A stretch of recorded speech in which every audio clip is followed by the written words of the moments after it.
현재 오미크론 변이 확산에 따라 확진자 수는 증가하고 있지만 우울증 환자와 사망자는 낮게 유지되고 있습니다.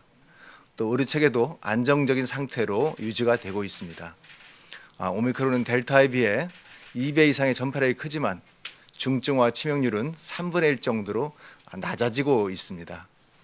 사망의 90%를 차지하는 60세 이상 어르신들 확진자는 8.0%입니다. 작년 12월 달에는 30%였기 때문에 상당히 차이가 있다고 말씀을 드리겠습니다. 위중증 환자는 현재는 257명입니다. 중환자실 가동률은 14.9%로 아주 낮은 수준입니다.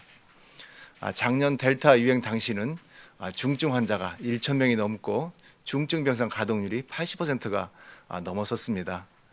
당시와 비교하면 상당히 안정적인 상태로 유지하고 있다는 말씀을 드리겠습니다. 그러나 무증상 경증 환자가 증감에 따라서 재택 치료의 관리 부담이 날로 커지고 있습니다. 향후 고령층과 중증 환자가 증가할 경우에는 의료 체계에 과부담이 있을 요인이 상존하고 있다고 말씀을 드리겠습니다. 특히 아직까지는 유행의 정점을 예측하기가 어려운 상황입니다. 또한 이번 주말까지는 설 연휴로 인한 이동이 계속될 것입니다. 앞으로 1, 2주 정도는 유행 상황을 지켜볼 필요가 있다는 말씀을 드리겠습니다. 다른 나라의 상황을 보면 오미크론 정점을 지난 국가들도 위험성을 감수할 수 있다고 보고 이 방역 완화를 시도하는 경우도 나타나고 있습니다. 다만 아직도 유행이 증가하고 있는 국가들에 대해서는 방역 패스와 3차 접종 등을 강화하며 방역 완화에 대해서는 상당히 신중한 태도를 취하고 있습니다. 정부는 이런 위험 요인과 선행 국가들의 사례를 종합적으로 고려해야 했습니다. 현재의 거리두기를 향후 2주간 더 연장하기로 결정을 하였습니다. 이 방역 전문가를 비롯한 많은 분들이 의견들이 있었습니다. 또 이분들의 의견과 제 의견들은 대체로 유사한 의견이었습니다. 이 자영업 소상공인 분들께서는 기대에 못 미치는 분이 있을 것이고 상당히 안타까운 심정이 있으실 겁니다. 여러 의견을 수렴하고 숙고 끝에 이런 결정을 내린 매우 불가피한 상황임을 말씀을 드리겠습니다. 다만 오미크론 유행은 단기적으로 나타나는 급증 여기가 나타나고 있으나 중장기적으로는 중증화율이라든지 치명률이 낮고 의료 체계에 부담이 덜하다는 긍정적인 측면도 함께 있습니다. 정부는 가급적 최대한 추가적인 거리두기 강화 없이 근본 유행에 대응한다는 입장입니다.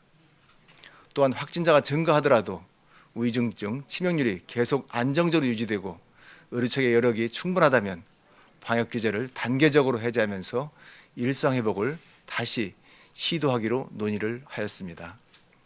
특히 중증과 사망 위험이 월등히 높은 미접종자와 60세 이상 고령층 중심으로 감염을 최소화하는 것에 대해서는 바로 오미크론 대응의 성패가 달려 있다고 말씀드리겠습니다. 우리 고령층의 경우 3차 접종이 가장 중요합니다. 사망의 90%가 60세 이상 어르신에서 발생하고 있고 이분의 3분의 2 정도는 바로 미접종 어르신들입니다.